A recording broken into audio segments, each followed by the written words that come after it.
Hello everyone, welcome back. Today we have the latest addition to our PlayStation collection, a game that was going to be in the mix for our Best Games of the Year discussion, but it's going to be on next year's list because we're about to film it, and I haven't started playing because I just got from PlayAsia the physical version of like a Dragon Gaiden, and you'll see on the cover and everything here, it just has the Chinese, even though there is an English cover available. And so I'm going to go ahead and open this up and talk about what happened here, and I'm very excited to finally have my hands on this game as I love this series, but this was my first negative experience I've ever had with PlayAsia. Usually they're fantastic and I really love getting stuff from them.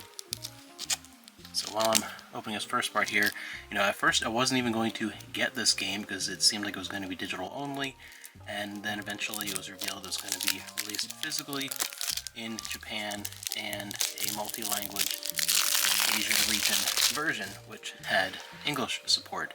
So I was like, alright, fine, I'll be able to get it, because I was really disheartened that it was going to be digital only at first, since I enjoy this series so much. And pre-ordered it the second it was possible to get from PlayAsia.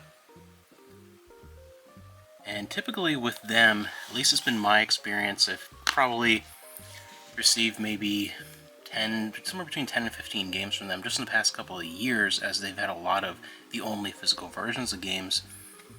The PS5 disc there, as well as the booklet here, which has the basic look at the controls and some other stuff like that. Anyway, so it's always been a good experience where the games have arrived for me, in my experience, within a week to 2 weeks of the release date, usually. So it's been, who cares, just 2 weeks, whatever.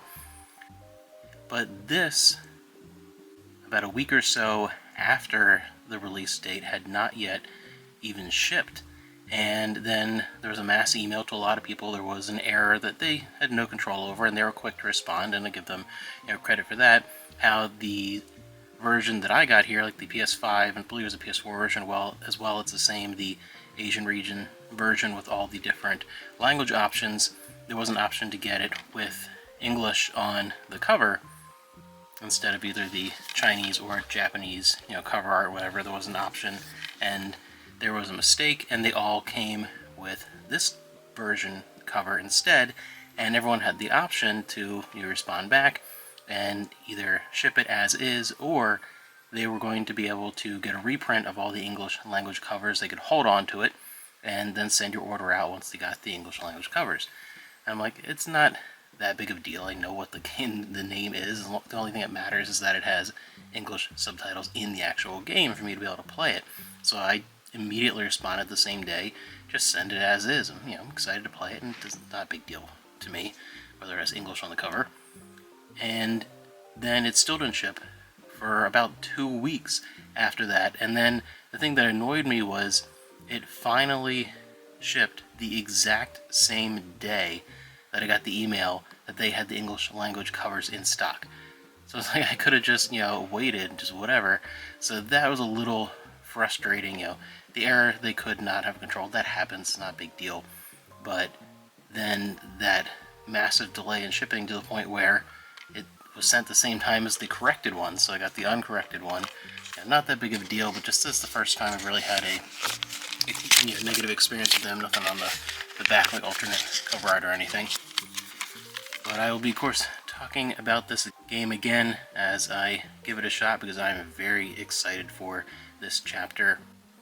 And because I'll just be starting this game the end of December, I won't finish it really till January, so this will be my first game, kind of 2024.